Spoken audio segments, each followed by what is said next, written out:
우리가 하는 모든 선한 일, 또 신앙생활, 이걸 하나의 무대라고 생각해 본다면 그 앞에 앉아 있는 관객은 과연 누구일까요? 어쩌면 우리가 한 번도 깊이 생각해 보지 않았을 수 있는 이 질문, 코람데오라는 개념을 통해 그 답을 한번 찾아보려고 합니다. 자, 오늘 우리가 함께 살펴볼 내용들입니다. 처음엔 좀 헷갈릴 수 있는 예수님의 가르침에서 시작해서요, 보여주기 문화, 그리고 상이 전부 지급되었다는 좀 무서운 경고를 거쳐서 결국 이 모든 것의 해답인 코람데오까지 차근차근 따라가 보겠습니다. 자, 첫 번째 주제입니다. 모순처럼 보이는 가르침. 마태복음을 보면, 이거 앞뒤가 안 맞는 말 아닌가? 싶은 구절이 나와요. 한번 자세히 들여다보죠. 이게 정말 모순일까요?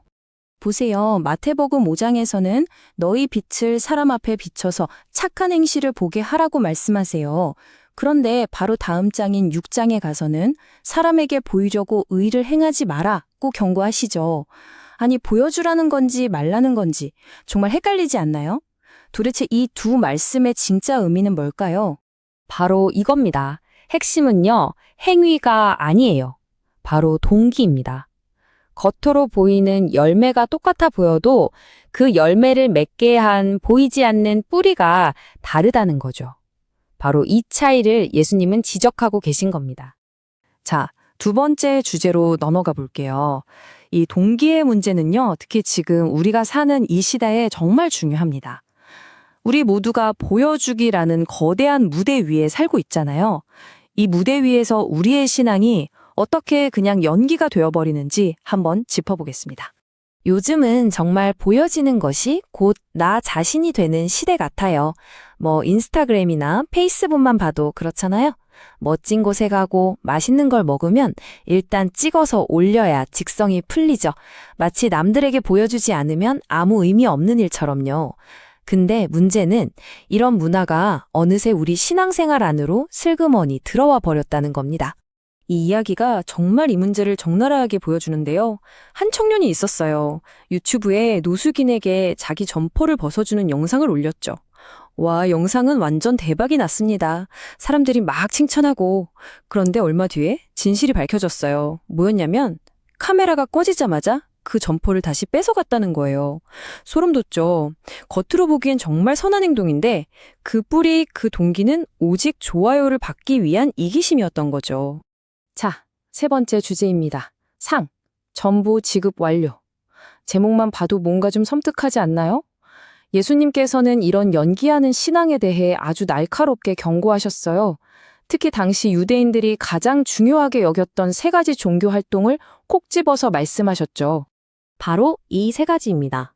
첫째, 구제할 때. 나 이렇게 좋은 일 한다 하고 막 나팔 불고 다니지 말라는 거예요. 둘째, 기도할 때. 사람들이 많이 지나다니는 길모퉁이에 일부러 서서 나 기도하는 경건한 사람이야 하고 보여주지 말라는 거죠. 그리고 마지막, 금식할 때. 나 지금 금식해서 너무 힘들어 하면서 일부러 막 슬픈 표정 짓고 다니지 말라는 겁니다. 이 모든 것의 공통점이 뭘까요? 바로 과시죠.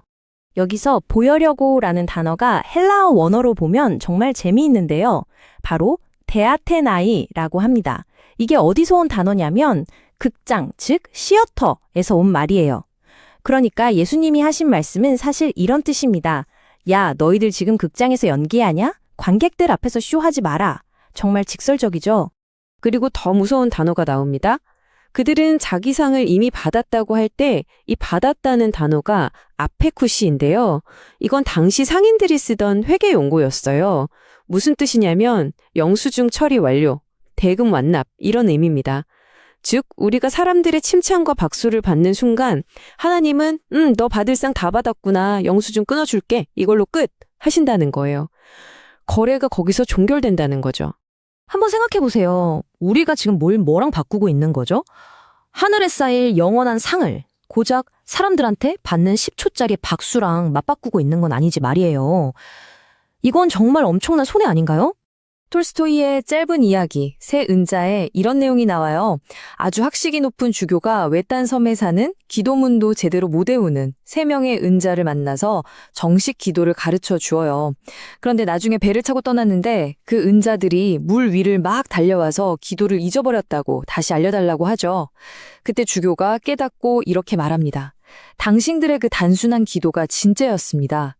제가 가르친 건 사람에게 보이려는 껍데기였을 뿐입니다. 제발 저를 위해 기도해 주십시오. 겉모습이 아니라 그 중심이 얼마나 중요한지를 보여주는 이야기죠. 자, 그럼 이제 어떻게 해야 할까요? 이 보여주기라는 무대에서 내려올 방법은 없을까요? 4번째 주제, 예수님께서 주시는 해답은 아주 명확합니다. 바로 은밀함 속으로 들어가는 겁니다. 무대 자체를 바꾸라는 거죠. 아까 봤던 3가지 예시 기억나시죠? 구제, 기도, 금식. 예수님은 이 3가지 모두에 대해 똑같은 처방을 내리십니다. 구제할 때는 오른손이 하는 걸 왼손이 모르게, 기도할 때는 골방에 들어가서 문을 닫고, 금식할 때는 은밀한 중에 계신 내 아버지께. 전부 다 뭐죠? 맞습니다. 사람들의 시선이 가득한 광장에서 오직 하나님과 나만 있는 조용한 공간으로 그 무대를 옮기라는 겁니다. 그러니까 이 은밀함이라는 건요, 어떤 영적인 실력 같은 거예요.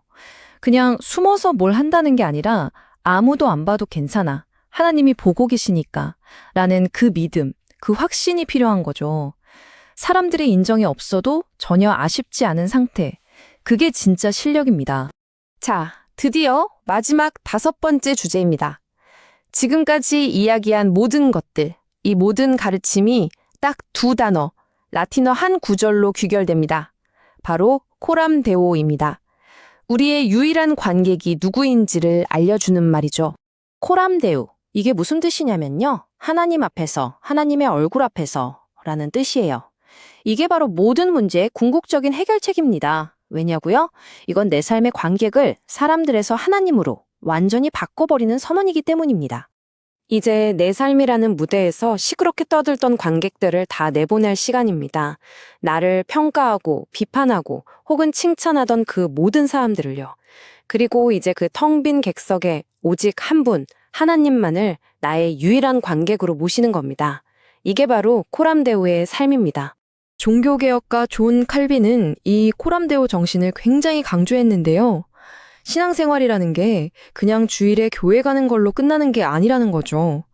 내가 일터에서 정직하게 일하는 것, 가정에서 가족에게 성실하게 대하는 것, 내 시간과 돈을 어떻게 쓰는가 하는 그 모든 것, 삶의 아주 사소한 부분까지 전부 다 하나님 앞에서 드리는 예배가 된다는 겁니다. 결국 왜 그래야 할까요? 사무엘상 말씀처럼 사람은 겉모습만 볼 수밖에 없기 때문입니다. 그 사람이 얼마나 훌륭한 일을 했는지 그 열매만 보죠. 하지만 우리의 유일한 관객이신 하나님은 우리의 중심, 즉 보이지 않는 뿌리를 보십니다. 우리의 진짜 동기를 꿰뚫어 보시는 거죠. 자, 이제 선택은 우리에게 달렸습니다. 우리는 세상이라는 무대 위에서 사람들의 박수갈채를 받기 위해 연기하는 배우로 살아갈 것인가? 아니면 유일한 관객이신 하나님 앞에서 진심으로 살아가는 예배자가 될 것인가? 이건 정말 매일, 매 순간 우리가 내려야 하는 선택입니다. 사람들의 박수갈채가 아니라 영원하신 하나님의 인정을 위해 사는 것, 그것이 바로 코람데오의 핵심입니다. 우리가 하나님을 유일한 관객으로 삼을 때 비로소 우리는 사람들의 시선에서 자유로워지고 진짜 신앙을 경험하게 될 겁니다.